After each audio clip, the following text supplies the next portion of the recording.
Hi guys, এখন আমি এখানে বসে আছি। আজকে ডিউটি পড়েছে রাত্রের 11টা থেকে 5টা অবধি। বাট বহুত মশা কামড়াচ্ছে, তো কী করবো বলো। এই যে বসে থাকি এই চেয়ারে, বহুত মশা কামড়াচ্ছে পায়ে। বাট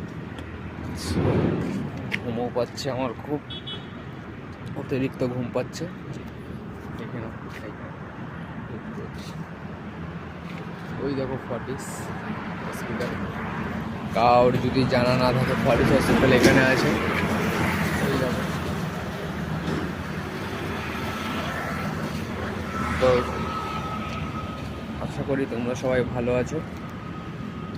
লাইক, কমেন্ট, সাবস্ক্রাইব সবাই করে দিও। নতুন খুলছি তো একটু অসুবিধা হচ্ছে আমার।